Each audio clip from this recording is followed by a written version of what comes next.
ta'lim tashkilotlarida sahnalashtirish faoliyatining shakllari to'g'risidagi mavzu bo'yicha bugun sizlarga ma'lumotga ega bo'lamiz.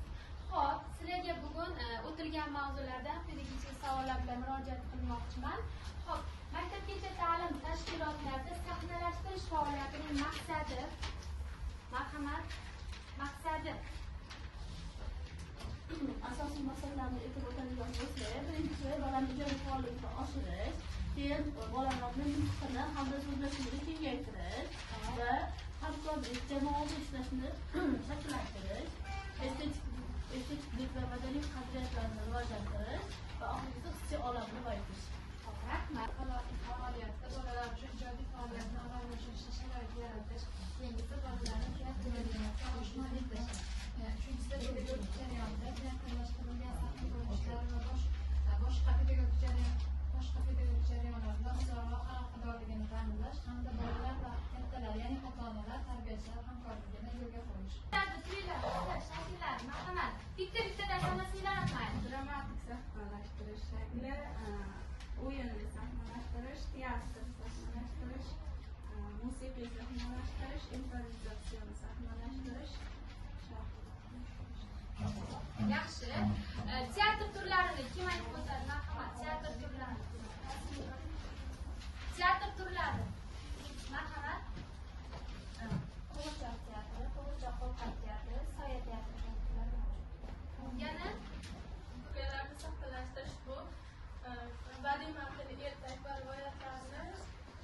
rivoyat asosida teatr elementlarini qo'llab aktyorlar tomonidan ijro etiladigan joy sahnalashtirish.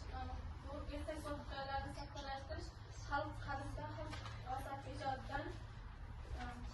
xalq og'zaki ijodidan bog'liq bo'lgan. Bu 20-asrda maktablarda keng ommalashgan.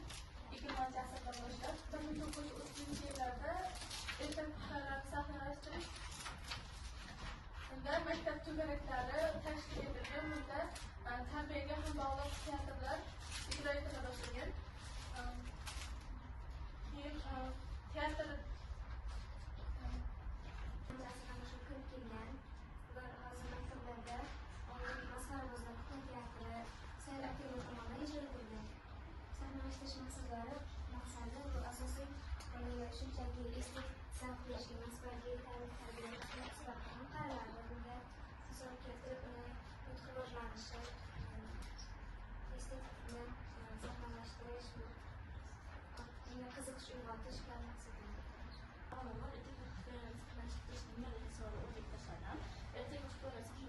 Bu badiiy matnlar, ya'ni ertaklar asosida teatr elementlarini qo'llagan holda jonli ijroda namoyish etish hisoblanadi va bunda qahramonlar roli ijro etiladi, sahna harakatlari va dialoglar mavjud bo'ladi. Voqea badiiy vositalar orqali tomoshabiy orqali jonlantiriladi. Ya'ni bir epizod asosida qisqa hisoblanadi. Endi ertakdagi hikoyalarni ssenariyga aylantirish haqida gapirmoqchiman. Hikoyadagi ertakni sahna ko'rishiga aylantirish uchun quyidagi o'zgartirishlar kiritiladi. Birinchi navbatda qisqalar, jumladan she'rlar, masallar olinadi. Tarbiyachi bolaning yoshiga qarab shu ertak masalani bolaning yoshiga qarab olishi kerak. Bunda tarbiyachi o'rta guruh uchun aralashtirish orqali xalq og'zaki ijodi, ya'ni milliyligimizni bola ongimizga singdiriladi. Tadbirlarni tashkillashtirish, ya'ni bunda sahna faoliyatida bolalarda aynan turli xil bayramlar, ko'rgazmalar, chiqishlarda o'ziga xos mavzularda she'rlar beriladi va ulardan maqsad bolalarni xotirasini sharhlash, ularni tasavvurini kengaytirish kabi maqsadlar qo'yiladi. Masalan, Yangi yil bayramiga mos bolalarga archa, qorbobo, yangi yil, shunga mos qor, shunga mos qo'shiqlar va she'rlar bo'lib beriladi. Masalan, Kunlaring ham charog'on bo'lsin, har guruhning farovon bo'lsin, barcha quvnoqlar shodon bo'lsin, quvonch olib kelding. Keyingi bayramlarda masalan oladigan bo'lsak, Vatan himoyachilari kuni, Navro'z bayrami hamda 8-mart xotin qizlar bayramlarida maktab ishxona tashkilotlarida keng tarzda olib boriladi.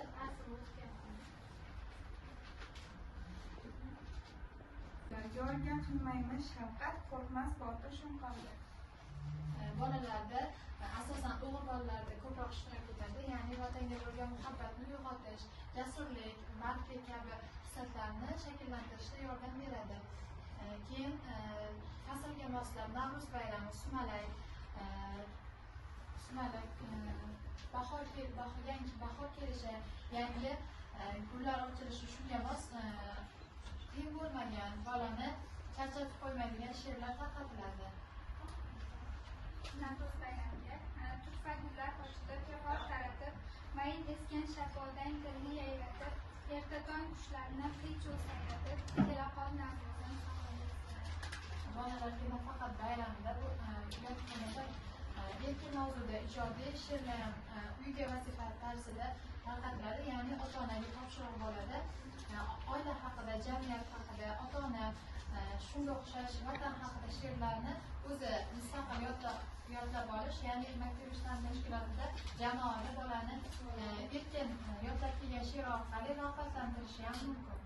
Bunda developing child, ya'ni har bir universitetning nimalarga statistik ma'lumotga qaraydigan bo'lsak, muomala ko'nikmasi shu rolli o'yinlarni o'ynagan bolalarda 30%gacha tezroq shakllanadi deya o'z nashrlarida keltirib o'tgan hisoblanadi. Rolli o'yinlarning bolaning emotsional holatini ko'radigan bo'lsak, bolada empatiya, ya'ni oilishi shifokor bilan bemorni o'ynash jarayonida bemorning qanaqa og'riq hisoblangan, unga qanaqa shu assotsiativ zonalarning rolli o'yinlar o'ynashda ijobiy ta'sirini o'rganib keltirib bergan o'z nashrida. Markaziy Osiyo va O'rta Osiyo bolalar suratli rollarni kattalarga taqlid qilib, ya'ni chorvachilik, hunarmandchilik orqali dastlabki usullari paydo bo'lgan Hindiston, Xitoy va Misr kabi sivilizatsiya davlatlari esa bolalar, ya'ni tarixiy asarni yoki voqealarni qo'shiqlar bilan birgalikda takrorlashtirib berishadi. Bolalar bilan. Keyingisi psixologik sahna ko'rishi, bunda treninglar terapiyalarda qo'llaniladi. Bunda ichki hissiyotlaridagi muammoli vaziyatlarni sahna orqali o'zini yechimini topishga harakat qilishadi. Keyingisi kommunikativ o'yinlar. Bunda til o'rganishda asosan qo'llaniladi. Chet tillarini yoki boshqa tillar o'rganmoqchi bo'lsangiz, do'kondagi vaziyatlar yoki bo'lmasa mehmonxonada bo'layotgan muloqot, shu kabi haqidagi ba'zilar yoritib beriladi. Ikkinchisi kulgi orqali sahna ko'rinishi bo'ladi. Bunda esa kulgi orqali insondagi kamchiliklar yoritib beriladi. Keyingisi bolalar uchun mashhur ertaklardan sahna ko'rinishlari, masalan Zumrad Nohimmat, Bo'g'irsoq kabi mashhur ertaklar sahna ko'rinishlari orqali yoritib beriladi. Masalan, aktivimiz bu saytlarida xirmonlar ko'p bo'lganligi uchun shu 6 yoshgacha yoshlarga ketish kerak. Keyin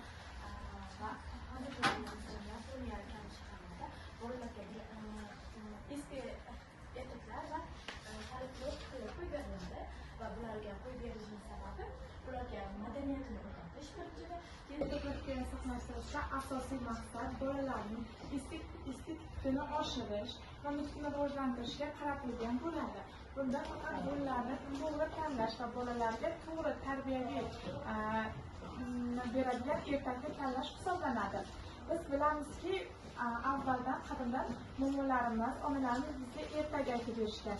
Bunda bolalarga nima ertak aytib beradi desa, bunda bolalarning haqiqatan nutqini rivojlantirishga qaratilgan bo'ladi. Rollar haqida gapirmoqchiman. Hozir kunda rivojlanganlarni tashkilotlar, masalan, doktor, dehqonlar har xil o'yinlar orqali bolani aqlini rivojlantirish hamda harakatlarni nutqni rivojlantirishga imkoniyat beradi. Ikkinchisi teatr haqida gapirsam, birinchi bo'lib Xitoy, Hindiston, Indoneziyada barpo etilgan bo'ladi. Xitoyda 2-asrda paydo bo'lgan, uni Viking kub deb ataladi. Indoneziyada esa va boshqa davlatlarda har xil davlatlarda masalan sovet teatrini olsak ko'rgazmalar taqdim Bizga misol qilib, mashhur masalchi Ezopnikini oldik. Uzun bilan Turkiya deb nomlanadigan qisqa, bunda kichik yoshdagi bolalarga to'g'ri keladigan qilib oldik. Bunda personajimiz bitta bo'lganligi sababli kichik yoshdagi bolalarga juda mos keladi va ma'nosini ham chiqib olish osonroq hisoblanadi. Sahnalashtirish faoliyati bolalarga juda ham yaxshi ta'sir qiladi. Birinchi navbatda bolaning nutqini rivojlanishiga katta hissa qo'shadi. Sahnalashtirishda hozir aytib o'tganimizdek, bolaning yoshiga mos holda tanlashimiz kerak.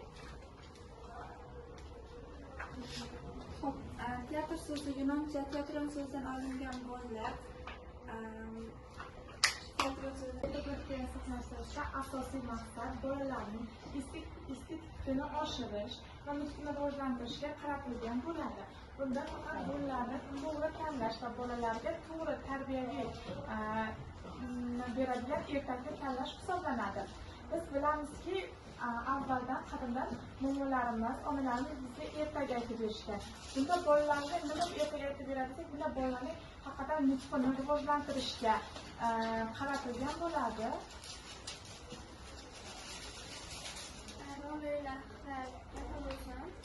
hozir kunda rivojlanganlardan tashkilotlar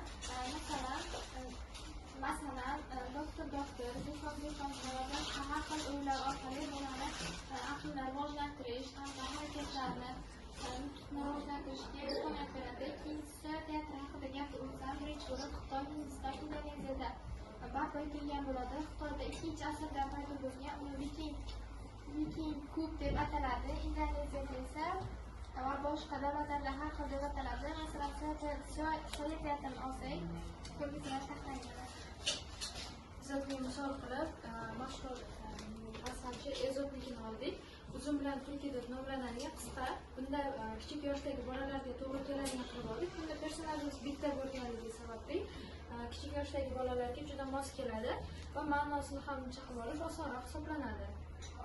Sahnalashtirish faoliyati bolalarga juda ham yaxshi ta'sir qiladi. Birinchi navbatda bolaning nutqini rivojlanishiga katta hissa qo'shadi. Sahnalashtirishda hozir aytib o'tganimizdek, bolaning yoshiga mos holda tanlashimiz kerak. Xo'p, teatr so'zi yunoncha teatron so'zidan olingan bo'lib,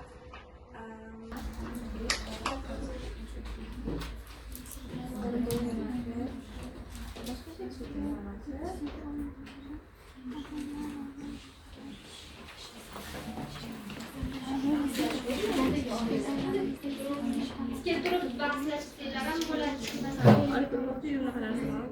Ko'rmay gapirishadi.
Birinchi bo'lib kimga tushgansizlarki? Ikkinchi bo'lib kimga tushgan bularga? Tekshirasizlar javobini. O'qiy hikoya va voqealarni teatrlashtirib namoyish qilish jarayoni nima deb ataladi? Sahnalashtirish. Ikkinchi savol, sahnalashtirish faoliyati jarayonida qaysi prinsip bolaning bilish faolligini rag'batlantiradi? Bunga faollik. Sahnalashtirish faoliyati qaysi turdagi o'yinlarga kiradi? Rolli o'yinlar. Obyektni o'zgartirish usuli qaysi metod? Transformatsiya. 4 ta xato ekan, shunda 6 ta to'g'ri.